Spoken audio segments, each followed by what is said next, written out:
সব ঢাকা কেন্দ্রিক, চট্টগ্রাম কেন্দ্রিক এবং এলিট কেন্দ্রিক, এবং যারা ধরেন আপনি একদম নিম্নবর্গীয় একেবারে অন্তজ শ্রেণীর কারোর জন্য লিখছেন, কিন্তু লিখছেন আসলে এলিট শ্রেণীর জন্য, তারা এসব কিচ্ছুই জানে না।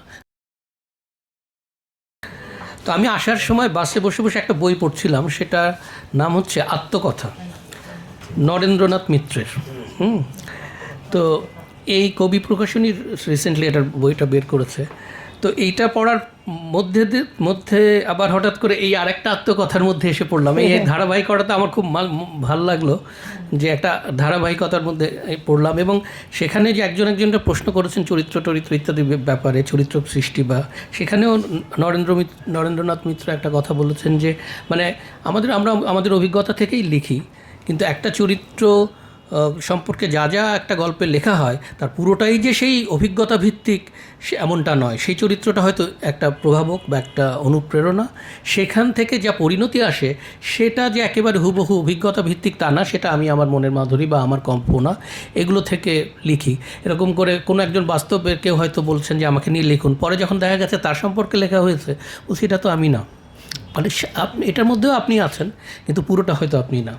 তো যাই হোক, তো আমি বেশি কথা বলবো না। আমি খুবই আনন্দিত যে এরকম অনুষ্ঠান হচ্ছে, লেখকদের লেখা নিয়ে সম্প্রতি প্রকাশিত বইপত্র নিয়ে আলোচনা হচ্ছে, যেটা চেয়েছি। আর অ আ ক খর একটা ব্যাপার দেখে ভালো লাগলো যে এরা পুরো বাংলাদেশ জুড়ে করছে। কিভাবে করছে আমি জানি না, এই মোডাস অপারেন্ডি, কিন্তু আমি এটাই চাই। আমি মনে করি যে ধরেন ভুরুঙ্গামারিতে বা যে কোনো একটা গ্রামে, মানে গ্রামে গঞ্জে এই জিনিসগুলো যেন পৌঁছায়। মানে আমাদের সমস্ত সাহিত্য, আমি দু একবার বলেছি মানে স্ট্যাটাসে, যে সব ঢাকা কেন্দ্রিক, চট্টগ্রাম কেন্দ্রিক এবং এলিট কেন্দ্রিক, এবং যারা ধরেন আপনি একদম নিম্নবর্গীয় একেবারে অন্তজ শ্রেণীর কারোর জন্য লিখছেন, কিন্তু লিখছেন আসলে এলিট শ্রেণীর জন্য, তারা এসব কিচ্ছুই জানে না।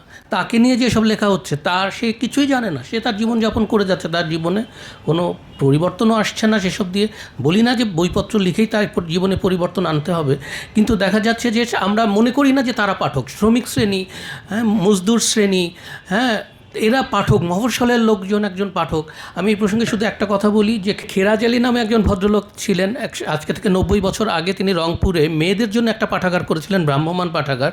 সেখানে তিনি এই যে আমাদের মানে পালান সরকারের যে কথা শুনি, রাজশাহীতে বোধ হয়, তো উনি রংপুরে ছিলেন। উনি কিন্তু এরকম গ্রামেগঞ্জে এইরকম মেয়েদের জন্য বই নিয়ে যেতেন এবং তাদেরকে দিতেন, বই আবার ফিরিয়ে আনতেন, অন্যদেরকে দিতেন।